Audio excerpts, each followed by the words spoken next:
Imagine this. The sun sets over a vast battlefield, dust swirling in the air and tension palpable. On one side stands Genghis Khan, the fearsome Mongol leader known for his ruthless conquests and unmatched cavalry tactics.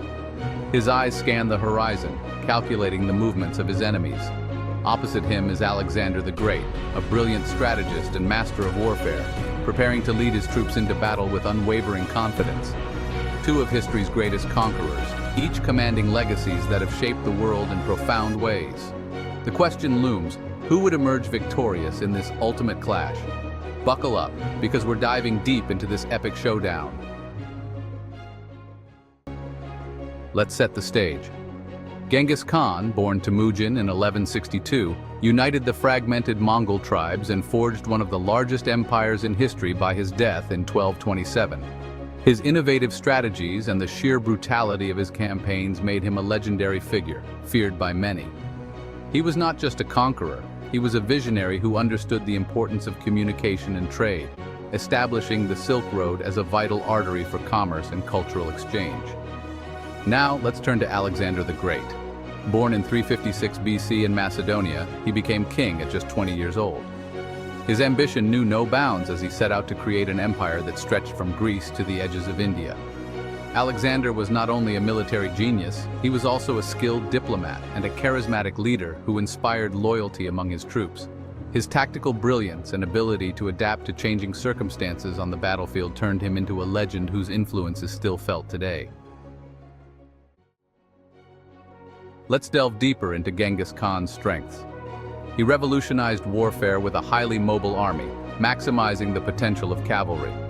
His troops, often skilled horsemen, could cover vast distances quickly, allowing him to strike unexpectedly. Genghis was a master of psychological warfare, employing tactics that instilled fear in his enemies. He organized his army into smaller, agile units, which allowed for rapid maneuvering and adaptability in battle. This flexibility was crucial in his conquests of vast territories, including China, Persia, and parts of Europe. On the other hand, Alexander the Great was renowned for his brilliant battlefield tactics.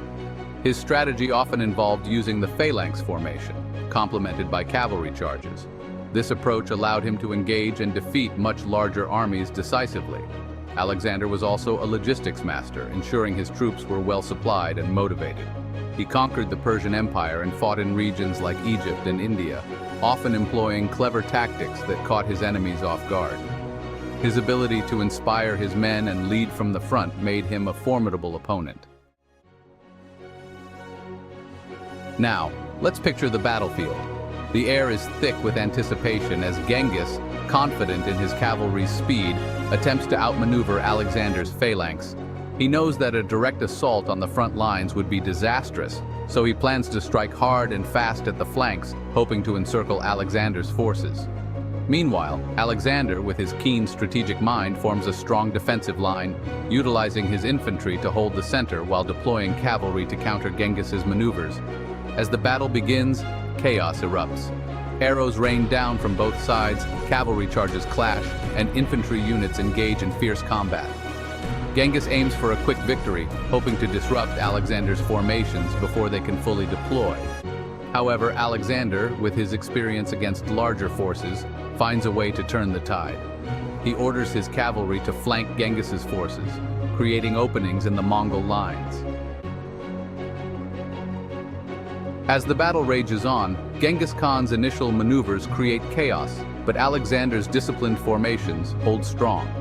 The Macedonian troops, trained for such encounters, maintain their composure and adapt to the changing dynamics of the battlefield.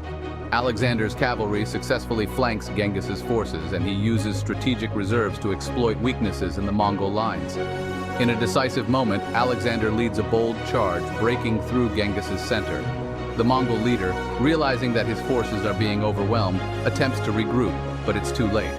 The disciplined Macedonian army, fueled by their leader's charisma and tactical brilliance, pushes forward, forcing Genghis to retreat. Ultimately, in this hypothetical clash, Alexander the Great emerges victorious. His combination of strategic planning, logistical mastery, and the ability to inspire his troops proves to be the decisive factors against Genghis Khan's mobility and psychological tactics.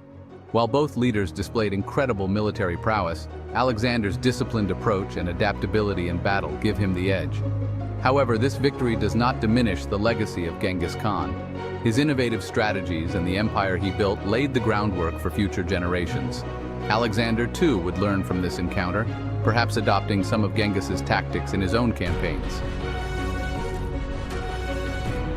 As we reflect on this epic showdown, it's clear that both Genghis Khan and Alexander the Great were extraordinary leaders who changed the course of history. Each left an indelible mark on the world, influencing military strategy and the development of civilizations. The clash between these two titans serves as a reminder of the complexities of warfare and leadership. Now I want to hear from you. Do you agree with this outcome, or do you think Genghis Khan could have triumphed? Share your thoughts in the comments below.